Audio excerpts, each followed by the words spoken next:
और धरियो माँ प्राणपत चरना, चाहे विपिन लागी तपु करना। अति शोक मारना तनु तप जोगु, पति पद सो मेरे तजेहु सब भोगु। प्राणपति शिव जी के चरणों को हृदय में धारण करके पार्वती जी वन में जाकर के तप करने लगी। पार्वती जी का अत्यंत सुकुमार शरीर तप के योग नहीं था, तो भी पति के चरणों का स्मरण करके उन्होंने सब भोगों को तज दिया।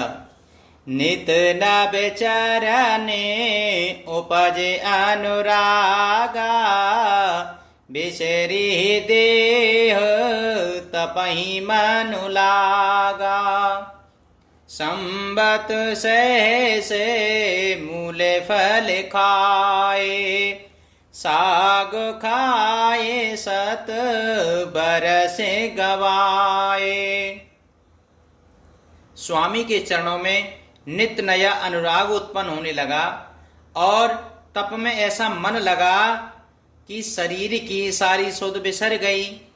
1000 वर्ष तक उन्होंने मूल और फल खाए, फिर 100 वर्ष साग खा करके बिताए। कछु दिन भोजने बारे बतासा, किए कठिन कछु दिन उपहासा। बेले पाती माही परहि सुखाई, 3 सहस संबत सोई खाई। कुछ दिन जल और वायु का भोजन किया और फिर कुछ दिन कठोर उपवास किए। जो बेल पत्र सूख कर पृथ्वी पर गिरते थे, 3000 वर्ष तक उन्हीं को खाया। पुनि परिहारे हो सुखाने हूँ परेना, ओ मही नाम तब भयहूँ अपरेना। देखे ओ माही तप खीन शरीरा, ब्रह्म गिरा भे गगन गंभीरा। फिर सूखे पर्ण पत्ते भी छोड़ दिए। तभी पार्वती जी का नाम अपर्णा हुआ। तब से उमा का शरीर भी क्षीण देख करके आकाश से गंभीर और ब्रह्मवाणी हुई। भयहु मनोरथ सुफल तव सोनु गिरिराज कुमार, परिहर दोष कलेश सब अब मिला ही त्रिपुरार। सियापति रामचंद्र जी की जय, पवन सुत हनुमान जी की जय। हे पर्वतराज की कुमारी, सुन, तेरा मनोरथ सफल हुआ। तू अब सारे असह्य क्लेशों को, कठिन तप को त्याग दे। अब तुझे शिवजी मिलेंगे। अस तप काहू ना कीनो भवानी, भये अनेक धीरे मुनि ज्ञानी। अबे ओरे धरहूँ ब्रह्म बरबानी, सत्य सदा संतत सोच जानी। हे भवानी, धीर मुनि और ज्ञानी बहुत हुए हैं, पर ऐसा कठोर तप किसी ने नहीं किया।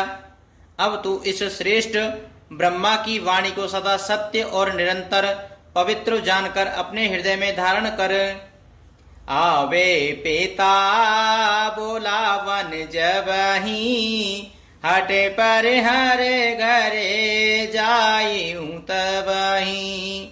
मिलाही तो माही सब तो ऋषि सा, जाने हूँ तब प्रेमाने बागीसा। जब तेरे पिता बुलाने को आवे तब हट छोड़कर घर चली जाना, और जब तुम्हें सप्त ऋषि मिले तब इस वाणी को ठीक समझना। सोना तो गिरा वेद गगने बखानी, पुलके गात गेरे जहरिसानी उमा चरित सुंदर में गावा सुनहु शंभु करे चरित सुहावा। इस प्रकार आकाश से कही हुई ब्रह्मा की वाणी को सुनते ही पार्वती जी प्रसन्न हो गईं और हर्ष के मारे उनका शरीर पुलकित हो गया। याज्ञवल्क्य जी भरद्वाज जी से बोले कि मैंने पार्वती जी का सुंदर चरित्र सुनाया, अब शिव जी का सुहावना चरित्र तुम लोग सुनो।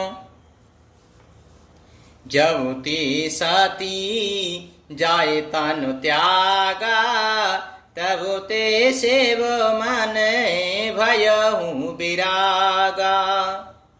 जपहि सदा रघुनायक नामा जाता सुनहि राम गुण ग्रामा। जब से सती जी ने जाकर शरीर त्याग किया तब से शिव जी के मन में वैराग्य हो गया। वे सदा श्री रघुनाथ जी का नाम जपने लगे और जहां तहां श्री रामचंद्र जी के गुणों की कथाएं सुनने लगे।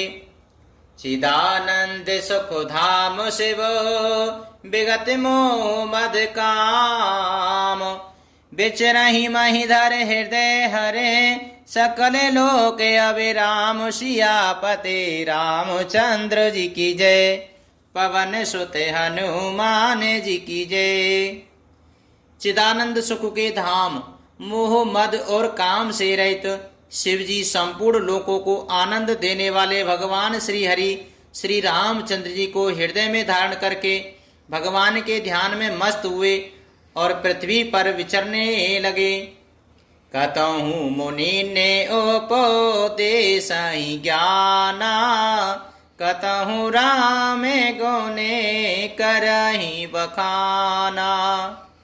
यद्यपि अकामो तदपि भगवाना भगतो विरह दुखो दुखित सुजाना। वे कहीं मुनियों को ज्ञान का उपदेश करते और कहीं श्री रामचंद्र जी के गुणों का वर्णन करते थे। यद्यपि सुजान शिव जी निष्काम हैं तो भी वे भगवान अपने भक्त सती के वियोग के दुख से दुखी हैं। एहे वेद गाया हूँ काले बहु बीती नित ने होए राम पद प्रीति।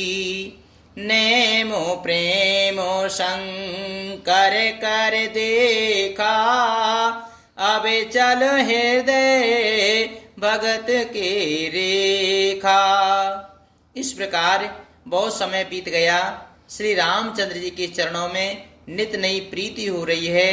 शिव जी के कठोर नियम, अनन्य प्रेम और उनके हृदय में भक्ति की अटल टेक को जब श्री रामचंद्र जी ने देखा, प्रगति रामो कृतज्ञ कृपाला रूपशील ने देते जो विशाला। बहु प्रकार शंकर ही सराहा तुम बिन अस व्रते को निर्वाहा। तब कृतज्ञ उपकार मानने वाले कृपालु रूप और शील के भंडार महान तेज पुंज भगवान श्री रामचंद्र जी के प्रकट हुए और उन्होंने बहुत तरह से शिव जी की सराहना की और कहा कि आपके बिना ऐसा कठिन व्रत कौन निवाह कर सकता है। बहुविध राम शिवई समझावा पार्वती करे जन्म सुनावा। अति ही पुनीत गिरे जाके करनी विस्तर सहित कृपा ने देवरनी। श्री रामचंद्र जी ने बहुत प्रकार से शिव जी को समझाया और पार्वती जी का जन्म सुनाया। कृपा निदान श्री रामचंद्र जी ने विस्तार पूर्वक पार्वती जी की अत्यंत पवित्र करनी का वर्णन किया। अब बेनती मम सुनहु शिव जो मोह पर निज नेहु जाए विवायऊ शैल जिहि ये मोहि मांगे देव सियापति राम जय जय राम। मेरे प्रभु राम जय जय राम। फिर उन्होंने शिव जी से कहा, हे शिव जी, यदि मुझ पर आपका स्नेह है तो अब आप मेरी विनती सुनिए। मुझे यह मांगे दीजिए कि आप जाकर पार्वती जी के साथ विवाह कर लें। कहे शिव ज्यादा पे उचित अस नाही, नाथ बचन पुनि मेटे न जाही। सिर धर आयसु करिए तुम्हारा, परम धर्म ये नाथ हमारा। शिव जी ने कहा, यद्यपि ऐसा उचित नहीं है, परंतु स्वामी की बात भी मेटी नहीं जा सकती। हे नाथ, मेरा यही परम धर्म है कि मैं आपको और अपनी आज्ञानी आपकी आज्ञा मान करके और सिर पर धारण करके उसका मैं पालन करूं। मातो पिता गुरु प्रभु के बानी, बिना ही विचारे करिए शुभ जानी। तुम सब भाते परम हितकारी, आज्ञा सिर परे नाथ तुम्हारी। माता पिता और गुरु और स्वामी की बात को बिना ही विचारे शुभ समझकर और मानना चाहिए। फिर आप तो सब प्रकार से मेरे परम हितकारी हैं। हे नाथ, आपकी आज्ञा मेरे सिर पर है। प्रभु तो से हूँ सोने शंकर बचना, भक्ति विवेक धर्म ज्योत रचना। कहे प्रभु हरे तुम्हारे पन रायऊ, अबे और राखेऊ जो हम कहेऊ। शिव जी की भक्ति ज्ञान और धर्म से युक्त वचन रचना सुनकर प्रभु श्री रामचंद्र जी संतुष्ट हो गए। प्रभु ने कहा, हे हर, आपकी प्रतिज्ञा पूरी होगी। अब हमने जो कहा है उसे हृदय में रखना। अंतर ध्यान भय असिभासी, शंकर सोए मूरति और राखी। तब ही सब तोरे से शिव पे आए, बोले प्रभु अति बचन सुहाए। इस प्रकार कह करके श्री रामचंद्र जी अंतर ध्यान हो गए। शिव जी ने उनकी वह मूर्ति अपने हृदय में रख ली। उसी समय सप्तऋषि शिव जी के पास आए। प्रभु महादेव जी ने उनसे अत्यंत सुहावने वचन कहे। पार्वती पाहे जाए तुम, प्रेम परीक्षा लेओ।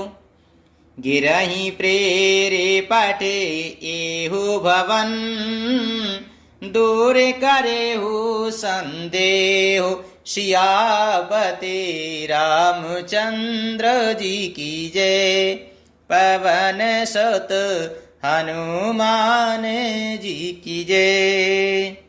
आप लोग पार्वती जी के पास जाकर के उनके प्रेम की परीक्षा लीजिए और हिमाचल को कहकर उन्हें पार्वती जी को लेवा लाने के लिए भेजिए तथा पार्वती जी को घर भिजवाइए और उनके संदेह को दूर कीजिए। ऋषि ने गौर देखी ताह कैसी, मूर्ति मंत तपस्या जैसी। बोले मोने सुनो शैले कुमारी, करहूं कवन कारण तप भारी। ऋषियों ने वहां जाकर पार्वती जी को कैसे देखा, मानो मूर्तिमान तपस्या ही हो। मुनि बोले, हे शैलपुरी, हे शैल कुमारी, सुनो, तुम किस लिए इतना कठोर तप कर रही हो? केहि अपराध हूँ का तुम चयहूँ, हम सन सत्य मरम कीन कहूँ। कहे तो बचाने मानो आते सकुचाई, हसिया हूँ सोनी हमारे जड़ताई। तुम किसकी आराधना करती हो और क्या चाहती हो, हमसे अपना सच्चा भेद क्यों नहीं कहती? पार्वती जी ने कहा, बात कहते मन बहुत सक जाता है, आप लोग मेरी मूर्खता सुनकर के हंसेंगे। मनु हटे पराना सोना ही सिखावा, चहेत बारे परे भीते उठावा।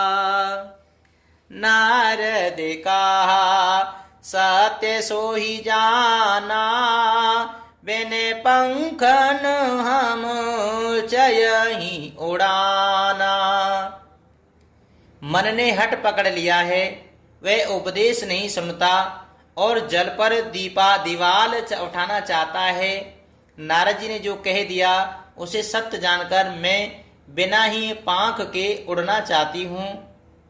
देखूं मुनि अवे वे को हमारा, चाहिए सदा शिवई भर तारा।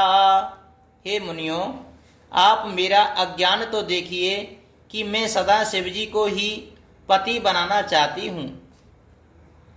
सुनते वचन बिहसे से गिरि संभव तब दे, नारद करे उपदेश सुने कयहूँ बसेऊ किसुगे सियापति रामचंद्र जी की जय, पवन सुते हनुमान जी की जय। पार्वती जी की बात सुनते ही ऋषि लोग हंस पड़े और बोले, तुम्हारा शरीर पर्वत से ही तो उत्पन्न हुआ है, भला कहो तो नारद का उपदेश सुनकर के आज तक किसका घर बसा है? दक्षे सुता ने उपदेशीन जाही, तिन फिर भवन ना देख आई। चैत्र के तो करे घरे ओने घाला, कनके कशिप करे पुण्य अशहाला।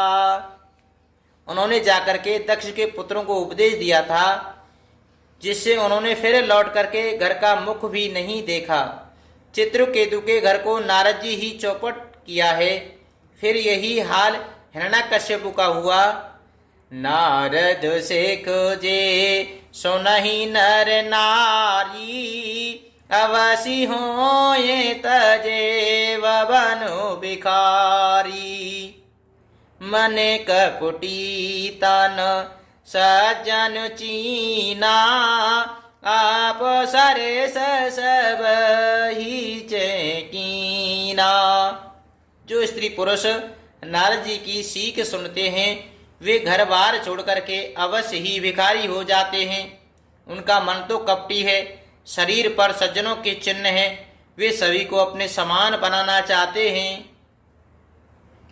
तेहि के बचाने माने विश्वासा, तुम चाहूं पति से जे उदासा।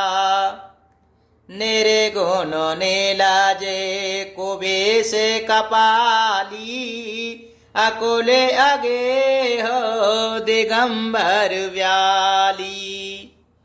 उनके वचनों पर विश्वास मानकर तुम ऐसा पति चाहती हो जो स्वभाव से ही उदासीन, गुणहीन, निर्लज्ज, बुरे वेश वाला, नर कपालों की माला पहनने वाला, कुलहीन, बिना घरवार का, नंगा और शरीर पर सांपों को लपेटे रखने वाला है। कयहूं कवने सुख अशोभर पाए, भले भूली हो ठग के मोराए। पंच कहें से वो सती विवाही, पुनि अब डेरे मंगाए ही ताई। ऐसे वर के मिलने से कहो तुम्हें क्या सुख होगा। तुम उस ठग नारद के बहकावे में आकर खूब भूली। पहले पंचों के कहने से शिव ने सती से विवाह किया था, परंतु फिर उसे त्याग कर मरवा डाला। अब सो कुशोवते सोचो नहीं, भीख मांगी भव खाए। सहज एकाकिन के भवन, कबहू किनारे खटाई। सियापते रामचंद्र जी की जय, पवन सुत हनुमान जी की जय। अब शिव जी को कोई चिंता नहीं रही। भीख मांग करके खा लेते हैं और सुख से सोते हैं। ऐसे स्वभाव से ही अकेले रहने वालों के घर भी भला क्या कभी स्त्रियां टिक सकती हैं। मंगल भवने अमंगल हारी, द्रवहु सुदशरथे अजर बिहारी।